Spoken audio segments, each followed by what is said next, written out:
Don Cimatti proviene da una famiglia molto povera, 6 figli, papà e mamma. Purtroppo il papà è morto quando lui aveva 2 anni e qualche mese.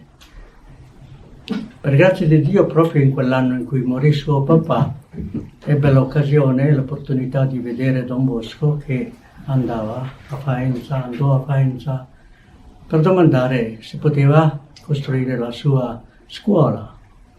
E difatti, dopo Don Bosco costruì la scuola dei Salesiani della città di Faenza, che è durata fino all'inizio di questo secolo. E Don Cimatti è il 6º dei figli che la famiglia Cimatti, Rosa e Giacomo, ebbero. Purtroppo 3 figli morirono quando erano bambini e la prima si chiama Santina, che poi divenne Suor Raffaella, la congregazione di suore che lavorano per gli ammalati, infermiera. La differenza di età di Raffaella e Vincenzo è di 18 anni, per cui lei ha dovuto curare tutti i 6 figli della mamma Rosa. Quando è morto il papà, doveva lavorare per sostenere la famiglia. Il terzo figlio si chiama Luigi e lui è il primo che divenne salesiano coadiutore. In seguito anche a questo Luigi divenne aspirante salesiano ed era molto conosciuto in Romagna per il suo canto, per la sua voce, era un soprano molto stimato. Difatti nel 1983, per la prima volta a Bologna, che non è molto lontano di Faenza, si fece il congresso dei cooperatori salesiani per la prima volta. Da Torino partecipò anche la banda di Valdocco e anche il gruppo dei cantori.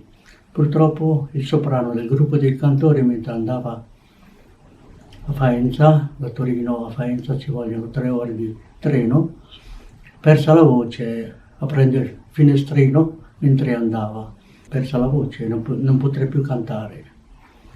E il maestro dei cantori, che si chiamava il famoso salesiano Dogliani, conosceva molto bene il Vincenzo perché era conosciuto in Romagna. Al posto del soprano che doveva cantare, chiamò lui e fu veramente un successo che nessuno si aspettava. La voce di Vincenzo era veramente molto bella. Diventato aspirante, finì l'aspirante e diventò salesiano nel 1896 a Foglizzo e poi tornò dai Salesiani, ma a Valsalice, Torino Valsalice, dove spese almeno 30 anni di vita, 1996 fino al 1925, quando venne in Giappone. Nell'istituto di Torino, Valsalice, compì gli studi del liceo, filosofia, teologia. Allo stesso tempo ricevette varie lauree, laurea in diploma in musica, in scienze naturali e in pedagogia. Ma in questo tempo che fu a Valsalice era conosciuto come il maestro, tutti lo chiamavano il maestro, non maestro, ma il maestro, non solo perché insegnava queste varie materie di cui aveva preso la licenza e la laurea, ma perché insegnava loro come vivere la vita da cristiani. È stato anche quando è venuto in Giappone, tutti gli ex allievi lo ricordavano e mandavano offerte per il Giappone. Una delle cose di cui si preoccupava Don Cimatti era come andare avanti in Giappone economicamente. Infatti questi allievi poi l'hanno aiutato quando lui è venuto in Giappone. Nel 1926, morta la mamma 2 anni prima, lui era professore nella scuola che dava i titoli per diventare maestri, anche la scuola ha smesso di essere scuola, si trasferì a Chieri, così Rettor Maggiore poté mandarlo in Giappone. Lui aveva chiesto già da vari anni di andare in Giappone, ma era sempre stato sconsigliato perché la mamma era ancora viva e non aveva nessun altro che la curava. Venuto in Giappone cominciò a lavorare nella isola del Kyushu, al sud del Giappone. Le città di cui che furono affidate a lui erano Miyazaki, Oita e Nakatsu. Facevano parte della diocesi di Nagasaki. Tutto il Kyushu era un'unica diocesi. E lui è diventato famoso soprattutto per la musica, per i concerti. In pratica ha girato quasi tutto il Giappone di allora facendo concerti e nel concerto faceva sempre una conferenza sulla religione. Quindi era conosciuto molto in Italia come soprano, ma in Giappone si è conosciuto come missionario che andava in giro per tutto il Giappone. Per i suoi concerti è uscito in tutti i giornali di allora, quindi era conosciutissimo, era molto apprezzato anche per le lauree che aveva. Diventato sacerdote quando aveva 26 anni, 25-26 anni, condusse la vita da insegnante. A Valsalice diventò anche preside, anche direttore, diciamo così. In Giappone invece, come incaricato della missione, con altri 8 confratelli salesiani, lavorò, ma provò molte difficoltà, soprattutto per la lingua, perché quando venne in Giappone aveva 46 anni e la lingua giapponese a 46 anni è molto difficile da imparare.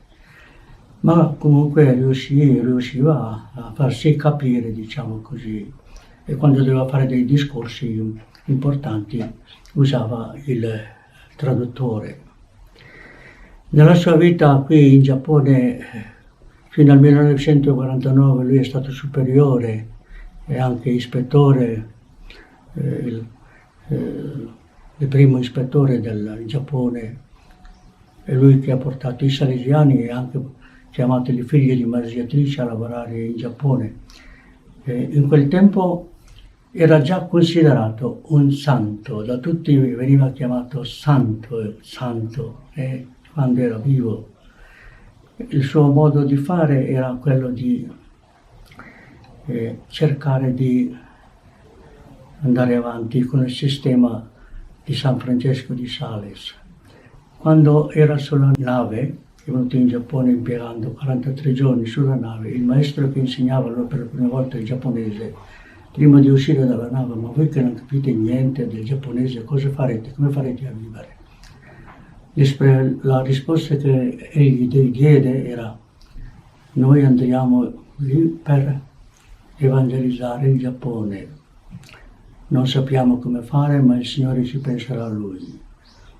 Poi il mio modo di fare sarà quello di San Francesco di Sales, la mansuetudine di San Francesco di Sales e il fervore di Don Bosco. Con questo modo di fare è riuscito veramente a trasmettere, almeno Miyazaki all'inizio, a Oita poi, a Nakatsu poi anche a Tokyo, trasmettere la nostra fede. È ben accettato da tutti sempre, non solo dai confratelli ma anche da tutte le persone che gli si avvicinavano. È morto nel 1965, attorniato da tutti i confratelli della casa. Eravamo anch'io presente, eravamo 40 persone, 30 chierici e 10 superiori. Gli ultimi 2 anni e mezzo è stato a letto, ma alla fine ha tribolato un po', ma alla fine veramente è morto come una candela, spegnendosi come una candela durante la celebrazione della messa che si faceva nella sua stanza. E poi cominciò la fama della sua santità.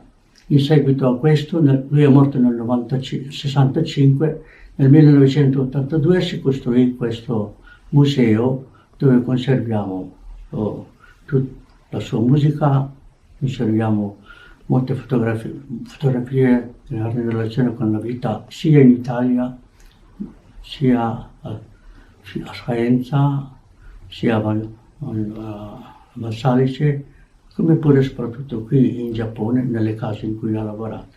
Ogni mese nel giorno che ricorda la sua morte noi celebriamo la messa che lo ricorda, e al presente è stato dichiarato dalla Chiesa venerabile nel 1992. Molte persone vengono ogni giorno a trovare la sua tomba.